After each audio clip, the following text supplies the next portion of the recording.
रूहानी ताकतें हमारे आसपास हमेशा मंडराती रहती हैं। उनकी एक अलग ही दुनिया होती है जो वास्तविकता में तो दिखाई नहीं देती, लेकिन कुछ घटनाओं से महसूस ज़रूर होने लगती है। ऐसी ही कहानी एक हवेली के भूत की है। दरअसल एक पुरानी हवेली थी जिसमें कई साल पहले राजा महाराजा रहा करते थे, लेकिन अब वह वीरान पड़ी है क्योंकि उन राजाओं के वारिस देश से बाहर जा चुके थे। हवेली की हालत जर्जर हो चुकी थी। अब उसे मरम्मत की ज़रूरत थी। इसके लिए शासन के नोटिस के अनुसार संपत्ति के मालिक को सूचित किया जाता है। पूर्व राजाओं के वारिस में से एक लड़की हवेली में अपने बच्चे के साथ दाखिल होती है, जो कि उस जमाने के राजा के नाती की लड़की थी। उसका नाम रिया था। उसके पति की कैंसर की वजह से मौत हो चुकी थी। अब वह विधवा हो चुकी है, लेकिन उसके पास उसका एक बेटा है जो 15 वर्ष का है और वह भी अपनी माँ के साथ हवेली आता है। हवेली बहुत विशाल थी, इसलिए उसकी साफ सफाई के लिए कई मजदूर बुलाया गए, जिन्हें चप्पे चप्पे की सफाई करने का ठेका दिया गया। किसी को नहीं पता था कि हवेली के कोने कोने में कितने खूनी रहस्य छुपे हुए हैं। रिया के आने के बाद हवेली की हवा रूहानी होने लगती है। ऐसा लग रहा था मानो कोई वर्षों से इंतजार कर रहा था इस हवेली के वारिस का। एक रात रिया अपने कमरे में अपने बच्चे के साथ सो रही होती है। अचानक उसके खिड़की से एक पक्षी टकरा कर मर जाता है।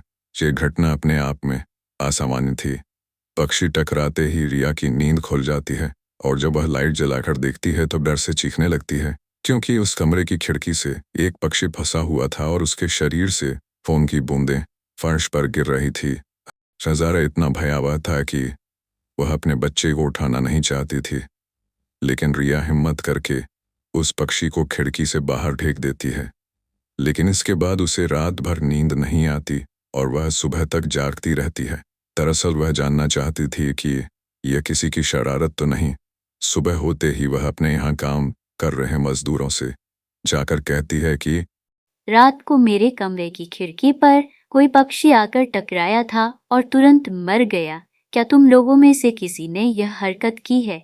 क्योंकि पक्षी खुद ब खुद तो खिड़की से नहीं टकरा सकता। फजूल कहते हैं, नहीं, हमने तो खिड़की से नीचे किसी पक्षी को मरा हुआ नहीं देखा। हम तो अभी वहां से चले आ रहे हैं और जब सभी जाकर देखते हैं तो वहां वह पक्षी नहीं होता। श्रेया घबराने लगती है कि यह क्या, यहाँ तो पक्षी होना चाहिए या कम से कम खून की कुछ बूंदें दिखनी चाहिए, लेकिन यहाँ पर पक्षी का एक पंख तक नहीं पड़ा हुआ। श्रेया सभी मजदूरों को कहती है कि हवेली में बहुत सी कीमती चीजें और मूर्तियां हैं, संभाल के साफ सफाई करना। मजदूर अपने अपने काम में लग जाते हैं। उर्मिला अपने बच्चे के साथ कमरे में टीवी देख रही होती है कि अचानक हवेली की छत से एक मजदूर नीचे गिरता है। श्रेया को अचानक लोगों की आवाज़ सुनाई देती है। आगे वह भागकर खिड़की से नीचे देखती है तो एक मजदूर की लाश पड़ी होती है।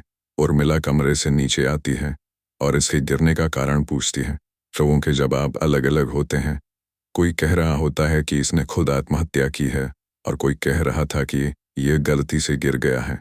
सभी के दावे अलग थे, लेकिन रिया को कुछ अनकही बातें सुनाई दे रही थी। रिया के कान में अचानक एक आहट के साथ आवाज आती है, अपने बच्चे को बचा सकती है तो बचा ले।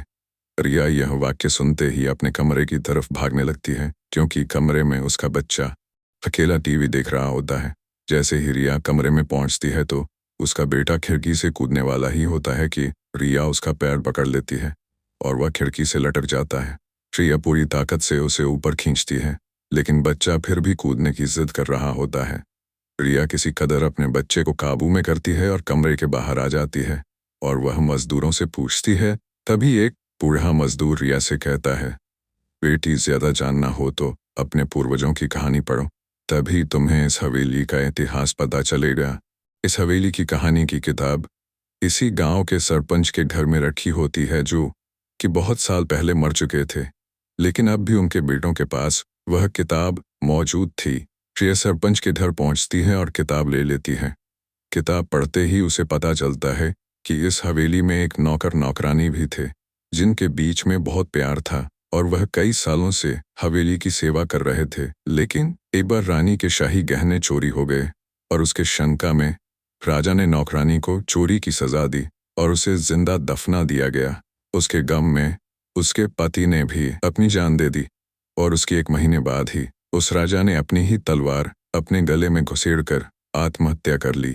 उसके बाद छोटे मोटे हादसे हवेली में होने लगे, जिस वजह से यह हवेली हमेशा के लिए बंद कर दी गई।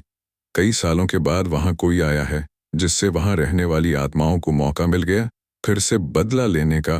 प्रिया हवेली का रहस्य जानकर यहाँ से जाना चाहती है, क्योंकि उसे अपने बच्चे की चिंता है, इसलिए वह रात में ही कार लेकर एयरपोर्ट के लिए निकल जाती है।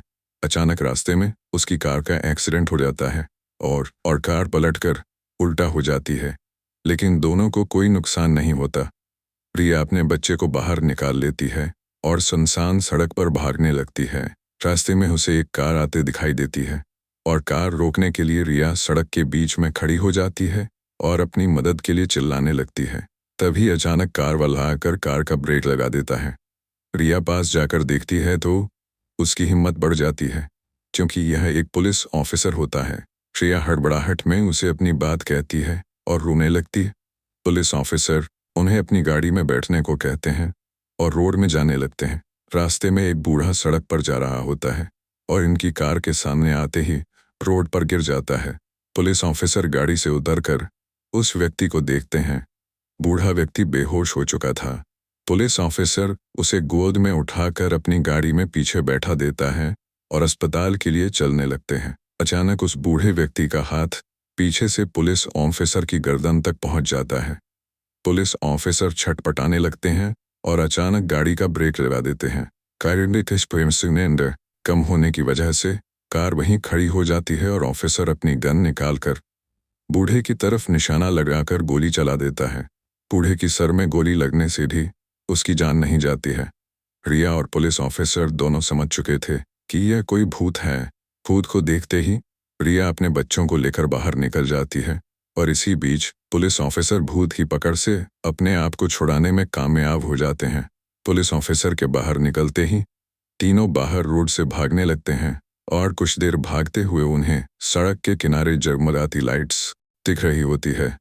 पुलिस ऑफिसर रिया से कहते हैं कि मैडम, यह एयरपोर्ट है, जल्दी चलिए। रिया अपने बच्चों को लेकर एयरपोर्ट के अंदर पहुंच जाती है। एयरपोर्ट पहुंचते ही रिया की जान में जान आ जाती है, क्योंकि पुलिस ऑफिसर की बहादुरी की वजह से उसके बच्चे की जान बच गई थी। लेकिन हवेली में भूतिया ताकतों का आधिपत्य अभी तक बना है। अगर आपको यह कहानी पसंद आई हो तो कृपया चैनल को लाइक, शेयर और सब्सक्राइब करना न भूलें। आपका दिन शुभ हो और जीवन में सफलता आपकी कदम चूमे। धन्यवाद।